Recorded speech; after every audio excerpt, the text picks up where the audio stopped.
Olá! Entre os diversos estudos importantes a respeito do pensamento econômico de Marx, encontramos o de Henrik Grossman, em um livro intitulado Ensaios sobre a Teoria das Crises. Neste livro, Grossman dedica algumas considerações a respeito do método em Marx.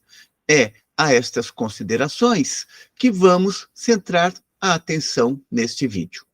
É sempre importante observar que analisar o objeto é diferente de tecer considerações de como se deve fazer a aproximação ao objeto. Marx, quando fala da mercadoria, ele não apenas vai descrever um método para analisar a mercadoria, mas ele já faz o exercício do método na própria análise da mercadoria. Isto não quer dizer que não seja importante saber quais são os princípios norteadores de um método que procura apreender a realidade.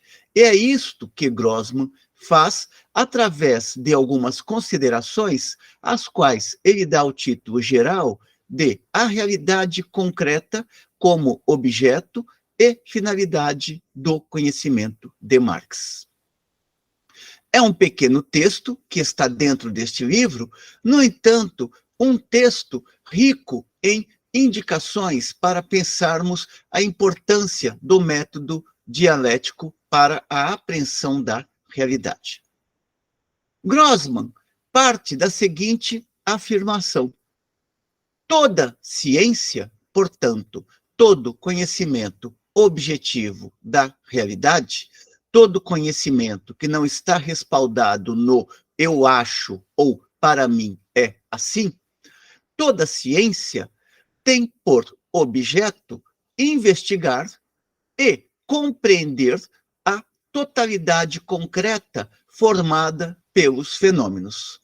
Investigar significa o processo de conhecimento e compreender significa a elucidação do objeto através do processo de conhecimento. O conhecimento, portanto, ele depende de certos mecanismos, de certas mediações, sem os quais ficamos presos à dimensão fenomênica dos objetos.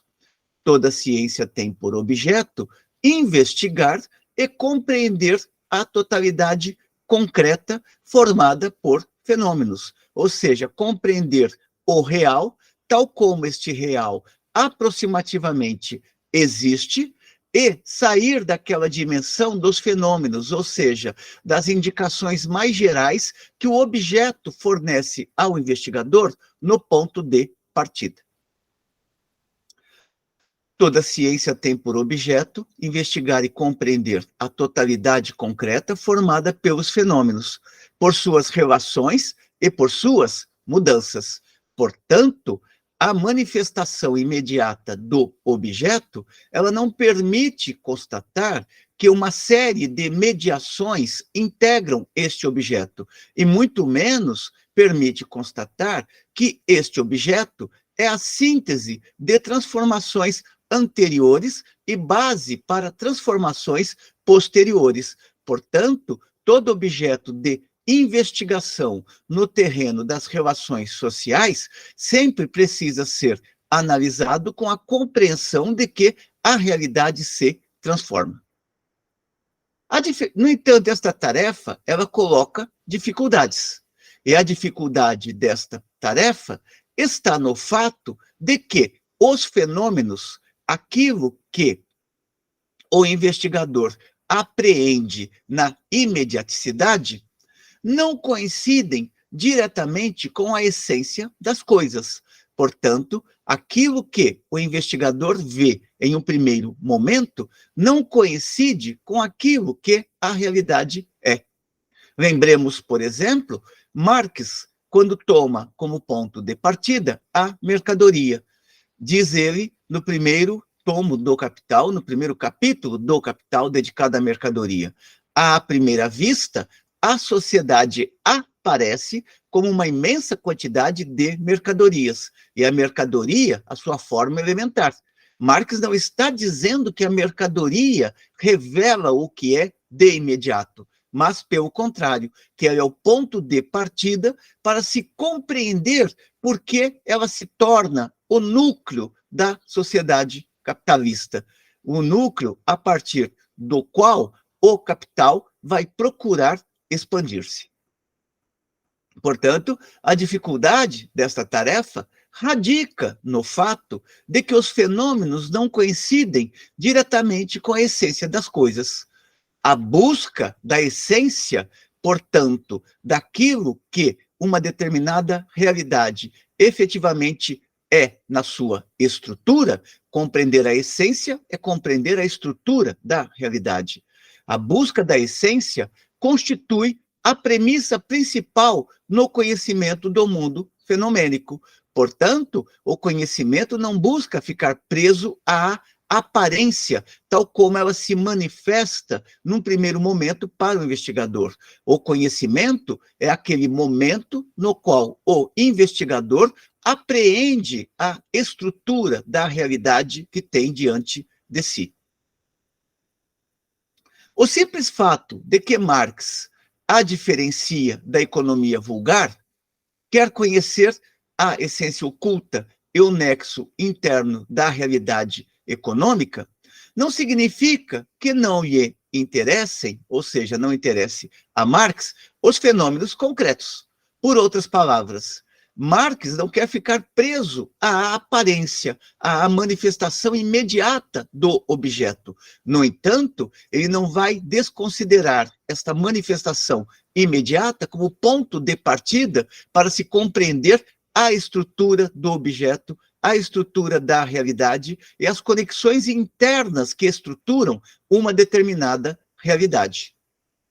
Pelo contrário, ao conhecimento Marx chega diretamente só ao conhecimento, chega diretamente só à aparência das coisas.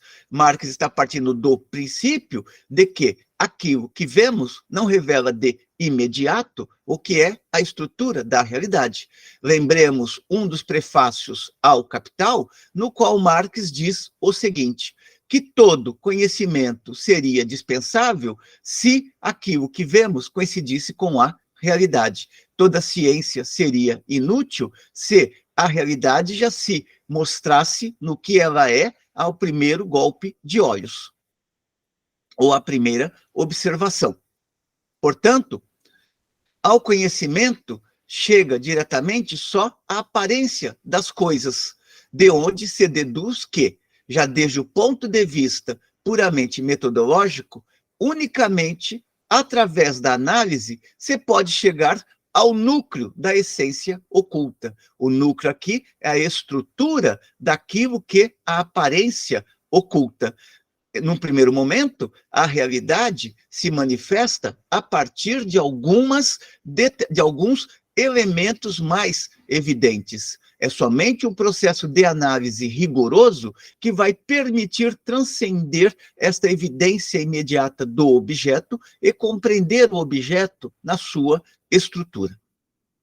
Para Marx, prossegue Grossman, para Marx, os fenômenos concretos, ou seja, a realidade tal como ela se manifesta num primeiro momento em sua imediaticidade, para Marx, os fenômenos concretos não apenas são importantes como ponto de partida e como meio para conhecer a dinâmica real, ou seja, como que aquele objeto se estrutura e como que aquele objeto em processualidade se transforma.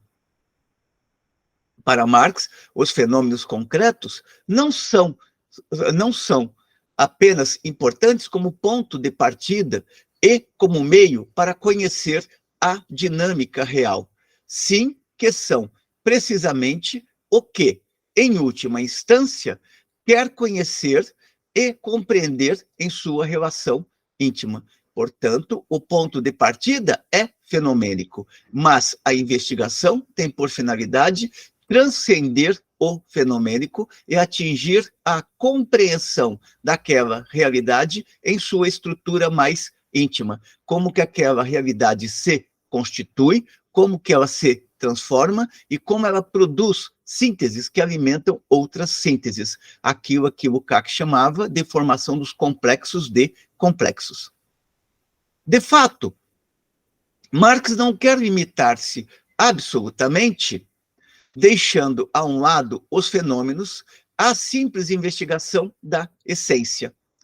Antes, é para ele essencial conhecer como que esta realidade se manifesta na sua empiria imediata e também os elementos constitutivos desta realidade e como estes elementos estão em conexão entre si, de tal modo a configurar aquela determinada realidade. Ao fazer isto, Marx está procurando compreender a lei que rege os fenômenos. Esta lei é a lei dos fenômenos, não é uma lei universal que Marx está procurando estabelecer, e sim compreender as leis gerais de uma determinada manifestação social.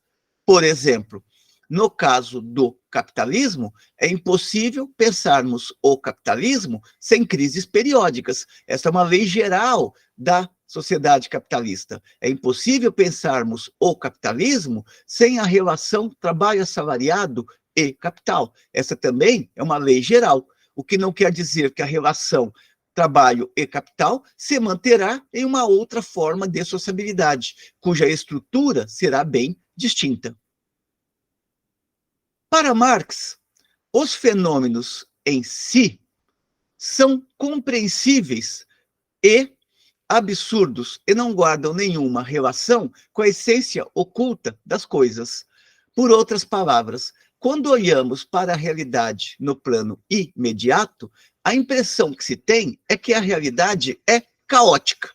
No entanto, Marx não partilhará desta perspectiva.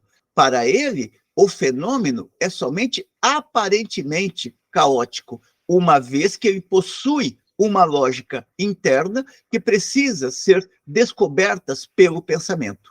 O pensamento não inventa a realidade. O pensamento, ele vai sistematizar sob a forma, sob a elaboração teórica, o que aquela realidade é em sua estrutura, a partir dos elementos que constituem aquela estrutura.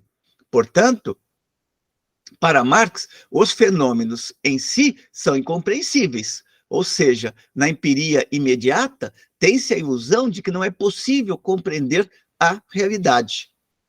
São incompreensíveis e absurdos, e não guardariam nenhuma relação com a essência oculta das coisas, ou seja, aquilo que se esconde por debaixo do fenômeno.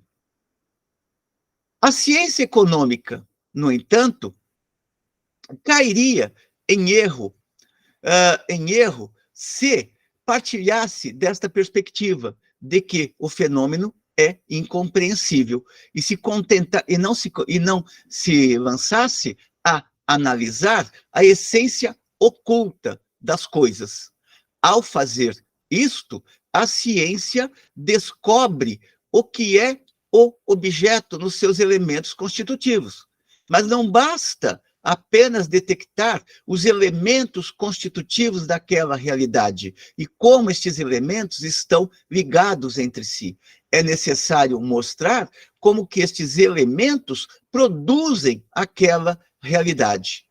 E, ao fazer isso, ao reter os elementos que constituem aquela realidade, aquilo que Marx chamará no capítulo ou no item sobre o método, aquelas abstrações mais finas, ao se detectar esses elementos que compõem a realidade e mostrar que eles estão conectados entre si, trata-se de fazer o movimento inverso, o movimento pelo qual se revela por que uma determinada realidade é de uma forma e não de outra.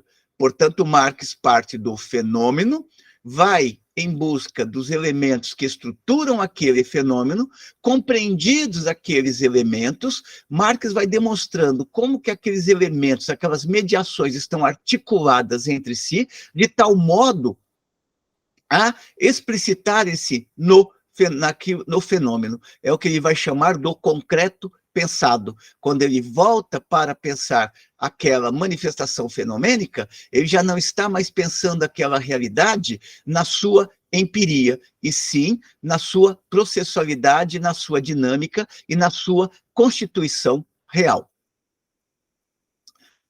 Por isso, prossegue Grossman.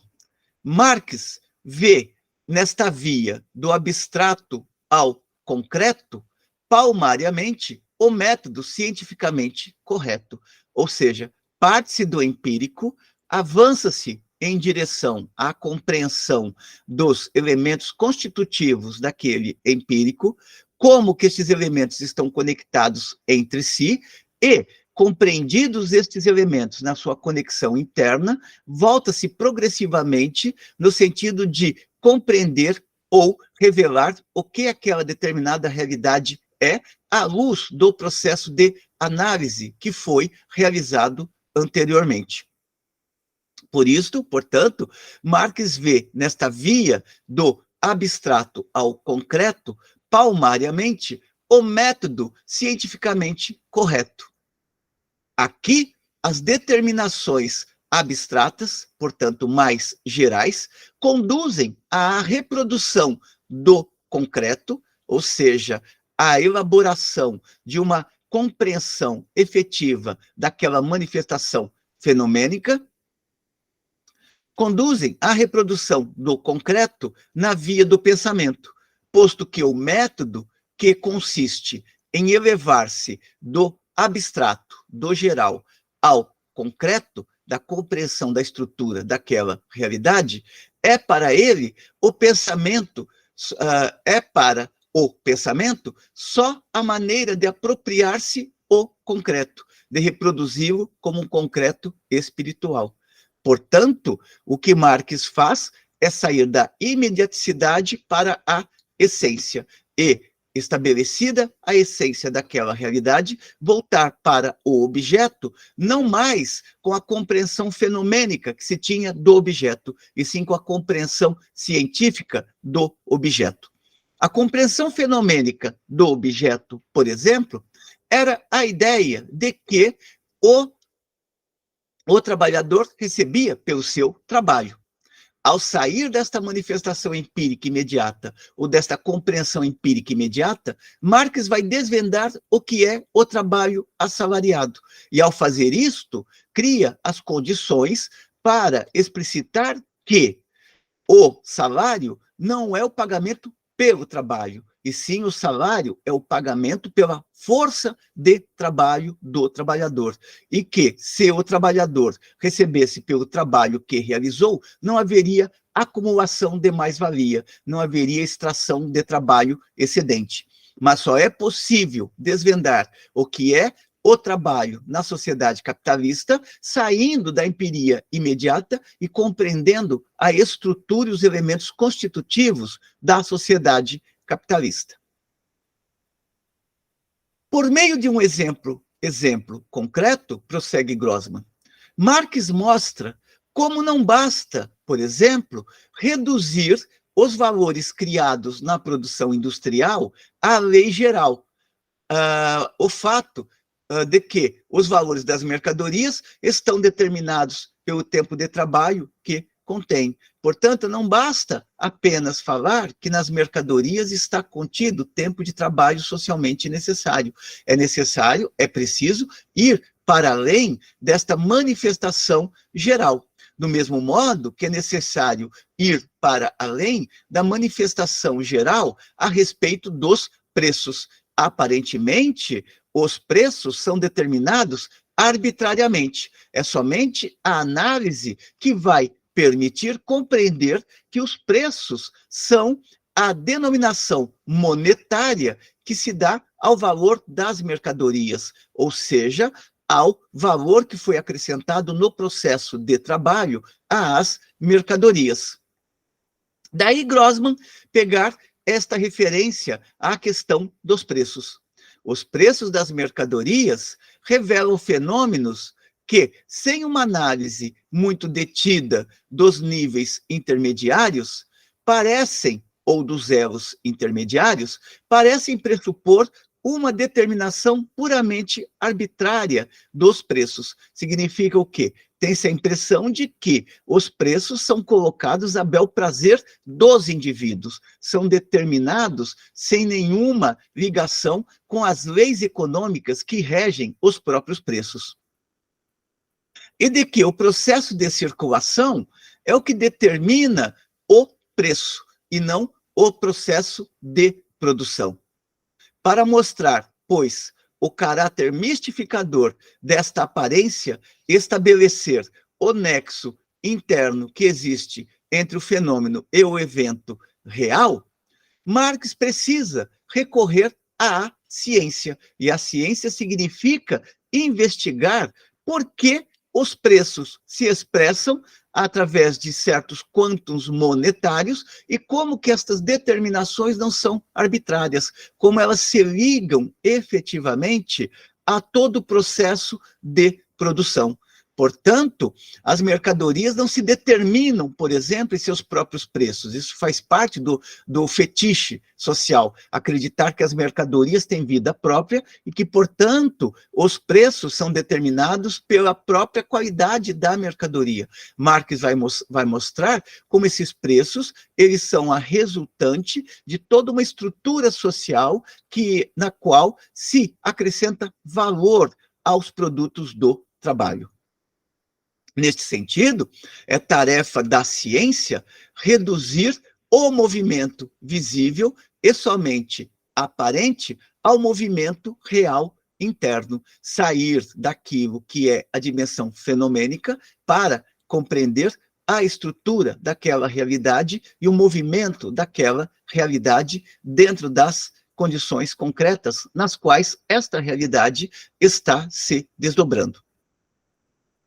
Desse modo, a tarefa da ciência, decididamente importante, consiste, pois, em encontrar as ligações e os termos das ligações que nos levam da essência ao fenômeno concreto, porque sem eles, a teoria, isto é, a essência das coisas, cairia em contradições com a realidade concreta.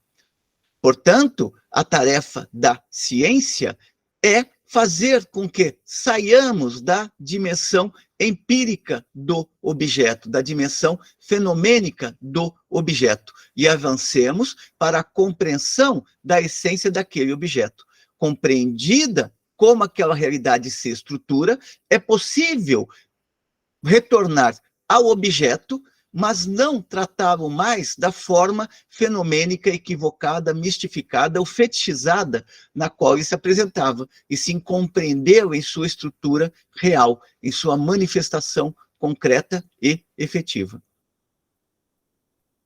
Observa ainda Grossman que, quando olhamos para a obra marxiana, o que observamos sempre é a busca da essência de uma determinada realidade social. Portanto, a compreensão daquela realidade em sua estrutura. E que, para isto, Marx vai operacionalizar sempre no sentido de buscar o vínculo interno que configura uma determinada realidade. Ao fazer isto, ele permite, ao mesmo tempo, compreender como que aquela realidade se constitui, como que ela se desenvolve e como que a sua manifestação aparente não coincide com aquilo que aquela, não coincide necessariamente com aquilo que a realidade é. É partindo deste princípio que Marx vai conseguir compreender, por exemplo, a lei do valor, ou seja, como é que nasce o trabalho excedente através da divisão de tempo de trabalho socialmente necessário para manter vivo o trabalhador e tempo de trabalho excedente. São essas algumas considerações gerais que Grossman faz a respeito do método em Marx. Espero que tenham gostado desta breve síntese que Grossman faz. Como sempre, encaminhem suas considerações positivas ou negativas, assinem o nosso canal, continuem divulgando os nossos vídeos e continuaremos aqui nesse trabalho de resgatar textos importantes para contribuir com as novas gerações de estudantes e pesquisadores. Até uma próxima.